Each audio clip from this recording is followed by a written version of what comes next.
Hi friends, स्वागत है आपका आपके अपने चैनल आद्यंत ज्ञान में। इस चैनल पर आपको एजुकेशन के हर एक टॉपिक से रिलेटेड कंटेंट मिलेगा। तो अगर आपने अभी तक हमारे चैनल को सब्सक्राइब नहीं किया तो प्लीज़ इसे सब्सक्राइब कीजिए और नीचे दिए गए बेल आइकन पर जाके क्लिक करें ताकि आपको हमारे वीडियोज़ की नोटिफिकेशन टाइम पे मिलते रहे। हाय फ्रेंड्स, स्वागत है एक बार फिर से क्विज सेक्शन में। तो जैसे कि आपको पता है 20 क्वेश्चंस, 4 ऑप्शंस, 3 गलत 1 सही, हर एक क्वेश्चन के लिए 5 सेकंड का time. So without further do चलिए शुरू करते हैं। आपका पहला क्वेश्चन आपकी स्क्रीन पे। Which country's ambassador to Israel was found dead today, यानी कि कौन सी कंट्री के एम्बेसडर टू इजराइल आज मृत पाए गए थे। आपके ऑप्शंस हैं A Russia, B China, C Italy या फिर डी यूएसए। आपका टाइम स्टार्ट होता है अब।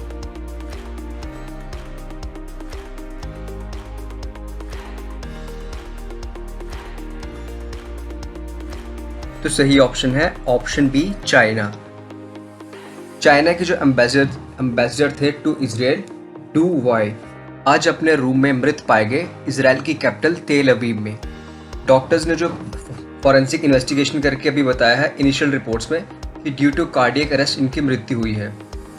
आगे बढ़ते हैं दूसरे प्रश्न पे। किस यूरोपियन कंट्री ने बर्निंग ऑफ फॉरेन फ्लैग्स, यानी कि किसी दूसरे देश के झंडे को जलाना एक पनिशेबल ऑफेंस डिक्लेयर कर दिया है।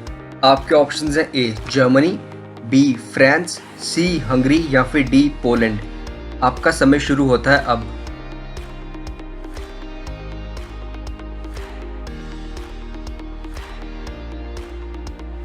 तो सही ऑप्शन है option A Germany. Recently Germany की पार्लियामेंट ने एक लॉ पास किया है, किसी भी यूरोपियन यूनियन की कंट्री का और किसी भी फॉरेन कंट्री का फ्लैग नहीं जलाया जाएगा, और अगर ऐसा किया तो ये एक पनिशेबल ऑफेंस रहेगा। उससे पहले हालांकि जर्मनी में अगर आप किसी कंट्री का झंडा जलाते थे तो आप पे केस तब तक नहीं होता जब तक कि जर्मनी के उस कंट्री के साथ डिप्लोमेटिक रिलेशंस ना हो। हालांकि बाद में अभी रिसेंटली जर्मनी में इजराइल का फ्लैग जलाया गया, जिसको देख के रूल्स में अमेंडमेंट की गई है। आगे बढ़ते हैं। वेनेजुएला की गवर्नमेंट के द्वारा इशू की गई क्रिप्टो करेंसी का नाम क्या है। आपके ऑप्शंस हैं ए लीब्रा, बी पेट्रो, सी बिटकॉइन या फिर डी पेड्रो। आपका समय शुरू होता है अब।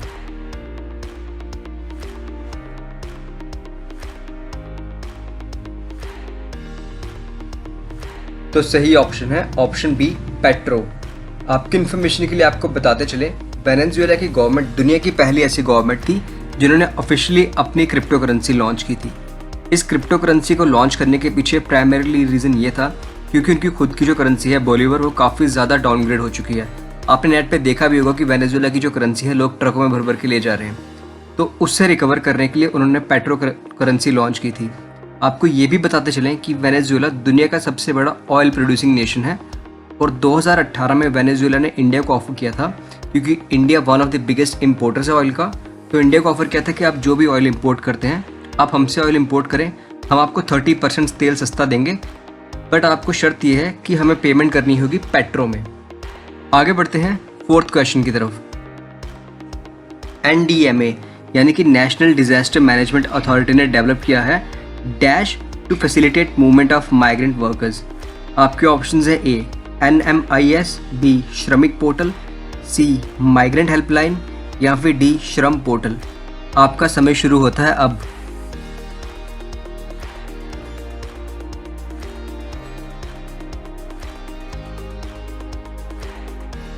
तो सही ऑप्शन है ऑप्शन ए NMIS यानी कि नेशनल माइग्रेंट इंफॉर्मेशन सिस्टम। इसको उन्होंने लिंक किया है NDMA GIS के साथ। आगे बढ़ते हैं फिफ्थ क्वेश्चन पे। International day of light is observed on.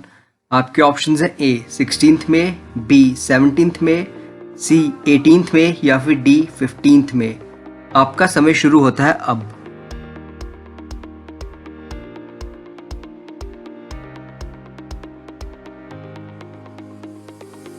तो करेक्ट ऑप्शन है ऑप्शन ए 16 मई। आपकी इन्फॉर्मेशन के लिए बताते चलें कि इंटरनेशनल डे ऑफ लाइट इसलिए सेलिब्रेट किया जाता है क्योंकि 16 मई 1960 को अमेरिकन फिजिसिस्ट और इंजीनियर थियोडोर मेमैन ने पहली बार लेज़र का ऑपरेशन करके दिखाया था, यानी कि पहली बार लेज़र चला के बताया था। आगे बढ़ते हैं 6th क्वेश्चन पे। कौन सी राज्य सरकार 21 मई से राजीव गांधी किसान न्याय योजना शुरू करने वाली है? आपके ऑप्शंस हैं ए बिहार, बी नागालैंड, सी छत्तीसगढ़ या फिर डी तेलंगाना। आपका समय शुरू होता है अब।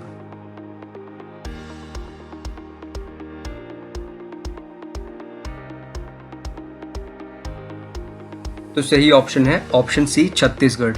आपकी इन्फॉर्मेशन के लिए बताते चलें कि छत्तीसगढ़ की कांग्रेस गवर्नमेंट डीबीटी यानी कि डायरेक्ट बेनिफिट ट्रांसफर स्कीम के तहत 5100 करोड़ का बजट उन्होंने तय किया है और ये डिसाइड किया है कि प्रति एकड़ पे 10,000 रुपये किसानों के खाते में ट्रांसफर किया जाएगा। आगे बढ़ते हैं 7th क्वेश्चन पे।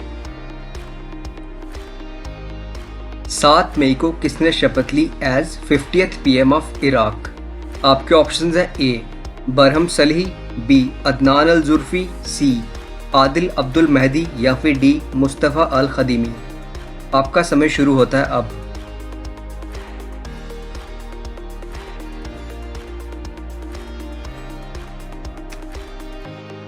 तो सही आंसर है ऑप्शन डी मुस्तफ़ा अल खदीमी। आपकी इन्फॉर्मेशन के लिए बताते चलें कि मुस्तफ़ा अल खदीमी ने इराक के 50वें PM के रूप में शपथ ली थी 7 मई को। बरहम अल सलीही इराक के राष्ट्रपति हैं और आदिल अब्दुल मदीही वहाँ के पूर्व प्रधानमंत्री हैं, जिन्हें उनके पद से हटाया गया ड्यू टू इराक में ऑनगोइंग प्रोटेस्ट चल रहे हैं और मुस्तफ़ा जी को प्रधानमंत्री बनाया गया है। आगे बढ़ते हैं 7th क्वेश्चन पे।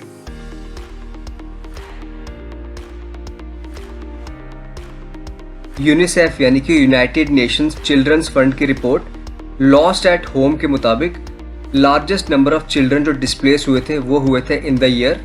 आपके ऑप्शंस है ए 2019, बी 2020, सी 2013 या फिर डी 2009। आपका समय शुरू होता है अब।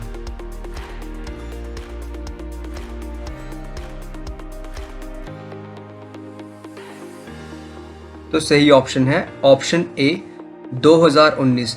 आपकी इन्फॉर्मेशन के लिए आपको ये बताते चलें कि इस रिपोर्ट के अनुसार अकेले 2019 में ही पूरी दुनिया में 33 मिलियन न्यू डिस्प्लेसमेंट्स हुई हैं और जिसमें से 12 मिलियन चिल्ड्रन हैं जो डिस्प्लेस हुए हैं due to various factors, violence और कैलामिटीज़ के कारण। आगे बढ़ते हैं 9th क्वेश्चन पे। कौन सी कंट्री प्लान कर रही है एक major military exercise to seize Pratas islands in August 2020? ये बहुत ही बड़ी एक इंटरनेशनल डेवलपमेंट है और आपके यूपीएससी पर्सपेक्टिव से भी काफ़ी ज़्यादा हेल्पफुल होगा। तो आपके ऑप्शंस हैं ए ताइवान, बी रशिया, सी चाइना या फिर डी जापान। आपका समय शुरू होता है अब।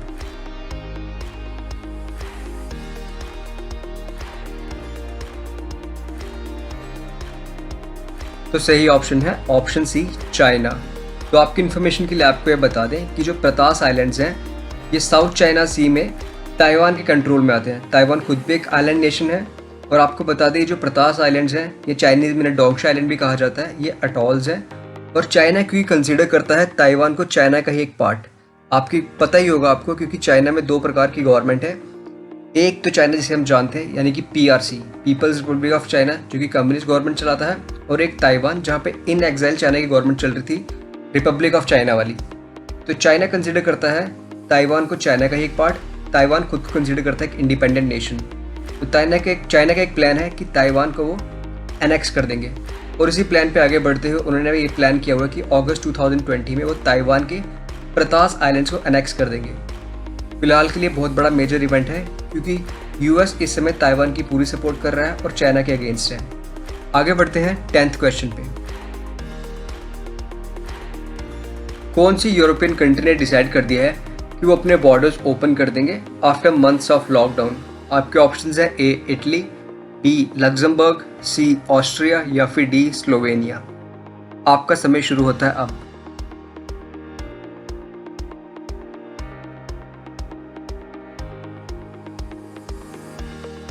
तो सही ऑप्शन है ऑप्शन ए इटली। आप में से सब ने ही देखा होगा कि इटली स्टार्टिंग में जब कोरोना वायरस पैंडेमिक स्टार्ट हुआ था तो वर्स्ट हिट नेशन बना था पूरी दुनिया में। काफ़ी ज़्यादा नुकसान हुआ था इटली को फाइनेंशियली और ह्यूमन लाइफ का भी काफ़ी लॉस हुआ था, और अब आहिस्ता आहिस्ता इटली रिकवर कर रहा और इसलिए इटली ने डिसाइड किया है कि अपने बॉर्डर्स खोल देंगे आगे बढ़ते हैं 11th क्वेश्चन की तरफ। फ्रांस, जर्मनी और यूके ने एक देश को नोटिस किया है ओवर न्यूक्लियर डील ब्रीचेस। तो वो देश कौन सा है? आपके ऑप्शंस हैं A USA, B India, C Iran या फिर डी पाकिस्तान। आपका समय शुरू होता है अब।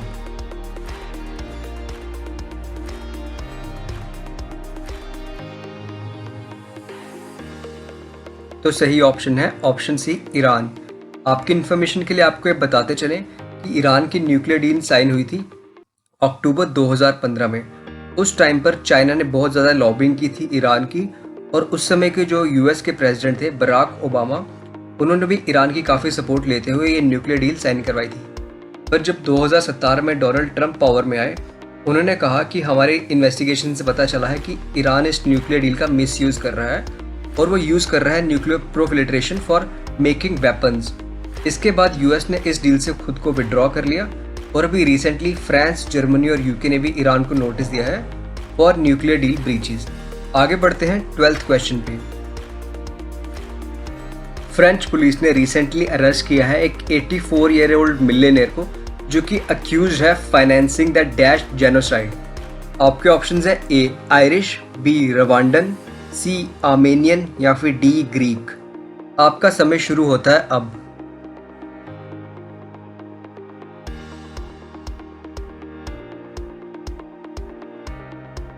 तो सही ऑप्शन है ऑप्शन बी रवांडन जेनोसाइड। आपकी इन्फॉर्मेशन के लिए आपको बताते चलें, फ्रेंच पुलिस ने अरेस्ट किया है फेलिशियन कबूगा, जो कि एक मिलियनेयर है और सस्पेक्टेड है कि उन्होंने फाइनेंस किया था रवांडन जेनोसाइड। आपकी इन्फॉर्मेशन के लिए आपको बता दें कि रवांडन जेनोसाइड के टाइम पे सिर्फ 100 दिन के अंदर अंदर करीब 10 लाख लोगों की हत्या कर दी गई थी। आगे बढ़ते हैं 13th क्वेश्चन पे।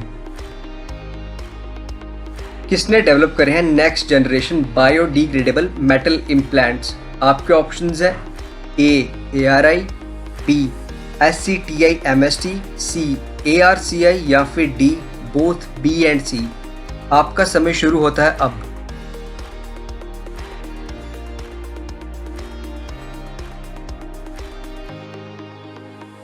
तो सही ऑप्शन है option D both B and C. आपकी इन्फॉर्मेशन के लिए बता दें कि जो वैज्ञानिक है ARCI यानी कि advance research centre for powder metrology and new material और श्री चित्र Thirunal institute of medical sciences ने जॉइंटली डेवलप किया है न्यू जनरेशन आयरन और manganese based alloy for biodegradable metal implant. आगे बढ़ते हैं 14th क्वेश्चन की तरफ। सिक्किम भारत का पार्ट कब बना? आपके ऑप्शंस हैं ए 1975, बी 1988, सी 1987 या फिर डी 1969। आपका समय शुरू होता है अब।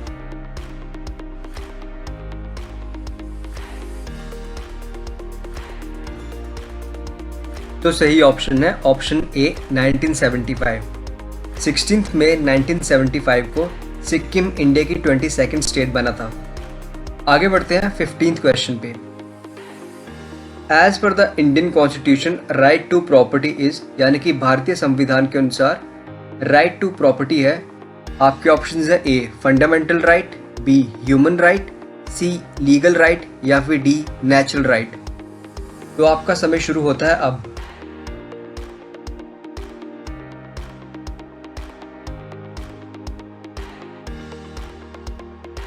तो सही ऑप्शन है ऑप्शन सी लीगल राइट। आपकी इन्फॉर्मेशन के लिए आपको ये बताते चले, जब हमारा कॉन्स्टिट्यूशन इनैक्ट हुआ था तो उस समय right to property fundamental right था, पर बाद में से लीगल राइट में कन्वर्ट कर दिया था। हमें कमेंट सेक्शन में बताइए था कि कौन सी अमेंडमेंट के बाद इसे फंडामेंटल से लीगल राइट में चेंज कर दिया था। आगे बढ़ते हैं 16th क्वेश्चन पे। एक सिटीजन कौन सी अथॉरिटी को अप्रोच कर सकता है for securing right of personal freedom? आपके ऑप्शंस है A Supreme Court, B High Court, C the President या फिर D both A and B. आपका समय शुरू होता है अब।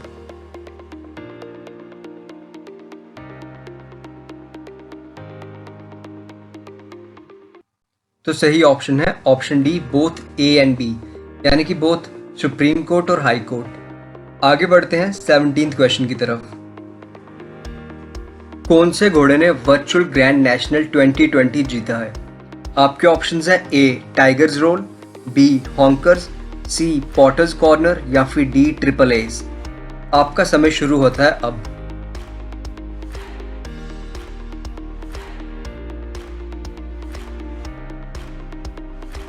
तो सही ऑप्शन है ऑप्शन सी पॉटर्स कॉर्नर।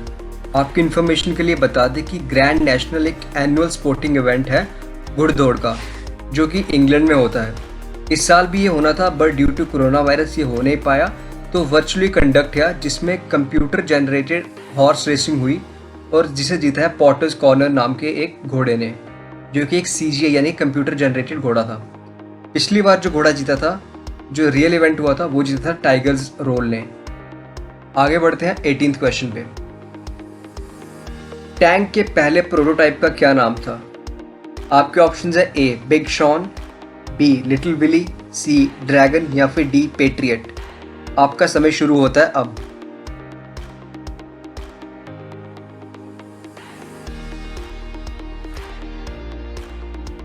तो सही ऑप्शन है ऑप्शन बी लिटिल विली। आपकी इन्फॉर्मेशन के लिए आपको बता दें कि Little Willie British Mark 1 tank का एक प्रोटोटाइप था और 1950 में से डिजाइन किया गया था जुलाई। आगे बढ़ते हैं 19th क्वेश्चन पे। कौन सी कंट्री ने पहली बार यूज किए थे फ्लेम थ्रोअर्स वर्ल्ड वॉर 1 में? आपके ऑप्शंस है A Russia, B Ottoman Empire, C Germany या फिर डी ब्रिटिश एम्पायर। आपका समय शुरू होता है अब।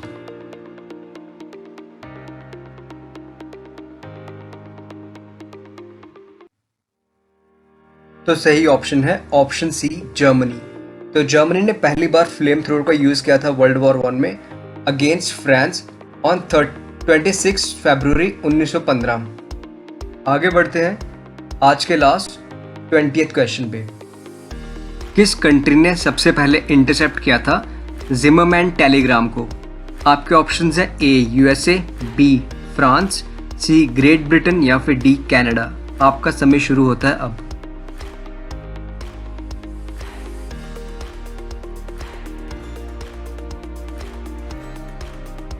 तो सही आंसर है ऑप्शन सी ग्रेट ब्रिटेन। आपकी इन्फॉर्मेशन के लिए आपको ये बता दें कि जो जिमरमैन टेलीग्राम था वो सीरीज ऑफ कोडेड मैसेजेस थे जो भेजे गए थे जर्मन एम्पायर के द्वारा मैक्सिको को, बट मैक्सिको को मिलने से पहले ये इन्हें इंटरसेप्ट कर लिया ग्रेट ब्रिटेन ने। इन मैसेज में ये लिखा हुआ था कि in the event of US entering the first world war, कि अगर US फर्स्ट वर्ल्ड वॉर में एंटर करता है और जर्मनी के अगेंस्ट आता है तो मैक्सिको पीछे से अमेरिका के न्यू मैक्सिको, एरिजोना और टेक्सास पे अटैक करके उसे अपनी कंट्री में मिला ले। तो ये एक बहुत ही बड़ा गेम चेंजिंग इवेंट था फर्स्ट वर्ल्ड वॉर का, जिससे US फर्स्ट वर्ल्ड वॉर में एंटर कर गया और इससे फर्स्ट वर्ल्ड वॉर जल्दी खत्म हुआ और जर्मनी की हार हुई। हालांकि जर्मनी यही चाहता था कि US वर्ल्ड वॉर में एंटर करे, पर US प्रिपेयर था कि मैक्सिको के अटैक को भी। तो फ्रेंड्स, ये था आज के 20 क्वेश्चंस। आशा करते हैं कि आपको हमारे एफर्ट्स पसंद आ रहे होंगे। अगर आपको हमारी ये वीडियो पसंद आए तो प्लीज़ इसे लाइक करें, इसे ज़्यादा से ज़्यादा शेयर करें। हमें कमेंट करके ज़रूर बताइए कि आपको हमारा कंटेंट कैसा लग रहा है, और अगर आप किसी स्पेसिफिक टॉपिक पे वीडियो बनाना चाहते हैं तो उस बारे में भी कमेंट करके बताइए। प्लीज़ हमारे चैनल को सब्सक्राइब करें। धन्यवाद। जय हिंद।